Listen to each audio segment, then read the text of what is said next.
Bienvenue pour les séquences contes médecine.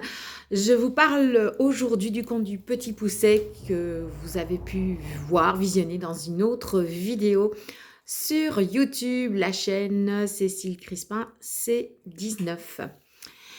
Alors, il y a beaucoup de choses par rapport au conte du Petit Poucet et dans cette vidéo, je vais vous parler de la fratrie. Effectivement, on parle du Petit Poucet, mais ils sont sept frères.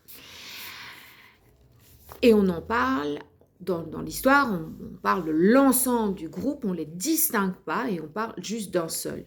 D'un seul qui a un surnom pas très sympathique parce que on lui rappelle toujours qu'il est petit.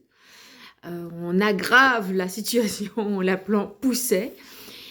Et voilà, c'est sa caractéristique, on le définit dans la famille par rapport à sa place de cadet et par rapport à sa taille.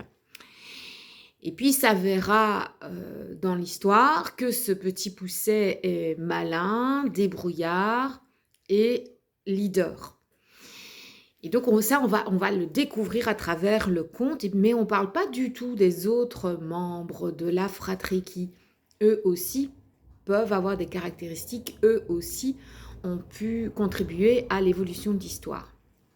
Alors, dans chaque fratrie, on a un rôle.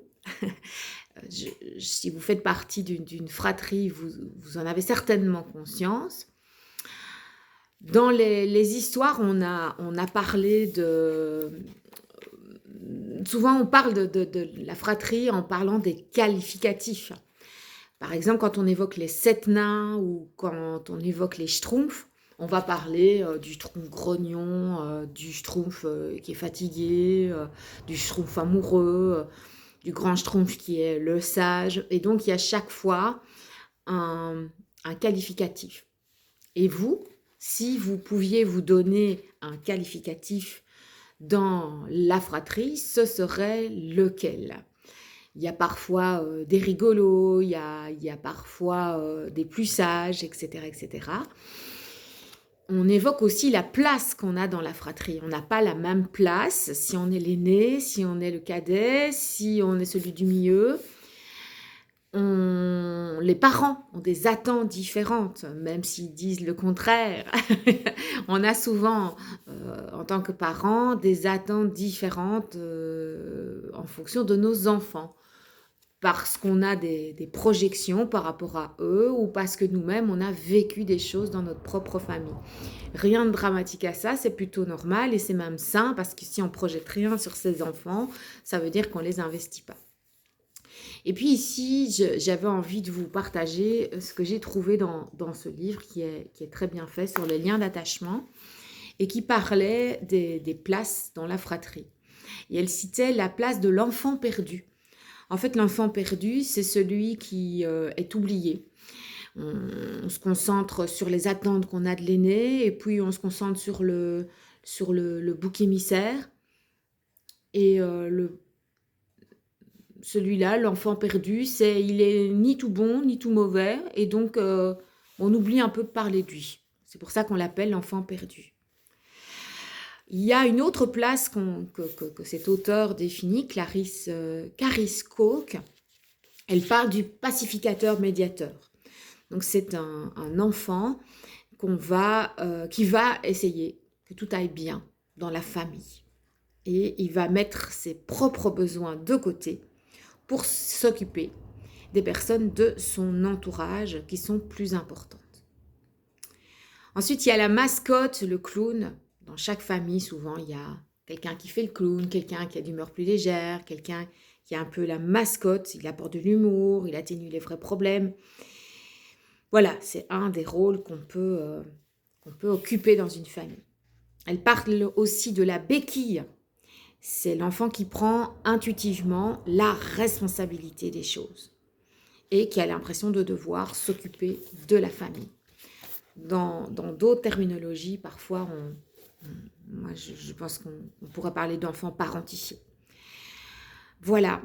Il y a l'affairé, celui qui préfère l'action à tout le reste et qui va être très organisé, qui va dire aux gens de la famille ce qu'ils doivent faire et il va définir comme ça des tâches et des actions. Et puis elle parle du martyr, c'est celui qui fait tout pour la famille, celui qui se sacrifie, qui culpabilise facilement mais qui se sent lésé et surtout qui néglige ses propres besoins. Alors ça c'est une des classifications qu'on peut avoir, hein. Il y a plein d'autres possibilités de déterminer les rôles qu'on a dans une fratrie et c'est peut-être intéressant donc comme outil de connaissance de soi, de voir, tiens, moi, quel rôle j'ai dans ma famille, par quel qualificatif on peut me définir, et puis aussi quel lien j'ai avec les autres. Est-ce que c'est moi qui tiens le rôle de leader? Est-ce que je suis plutôt suiveur? Est-ce que je suis plutôt celui qui va poser des questions, celui qui va remettre en question? Est-ce que je vais faire l'imbécile et pour pas qu'on parle de choses graves? Est-ce que je vais plutôt m'enfuir dès qu'il y a quelque chose que j'ai pas envie de faire? Enfin voilà, il y a toutes ces choses-là et encore une fois, il n'y a rien de négatif.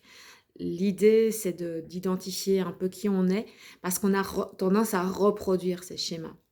C'est-à-dire que si on a ce schéma dans le cercle familial, parfois on le reproduit à l'extérieur, avec ses collègues, avec ses amis, ou parfois on est tout à fait dans un autre rôle, mais c'est intéressant de pouvoir identifier pour mieux se connaître. Voilà, ce conte sera proposé aussi dans les ateliers à l'humeur de réverbère, donc si ça vous intéresse d'en discuter, eh bien, bienvenue. Je vous souhaite une bonne journée.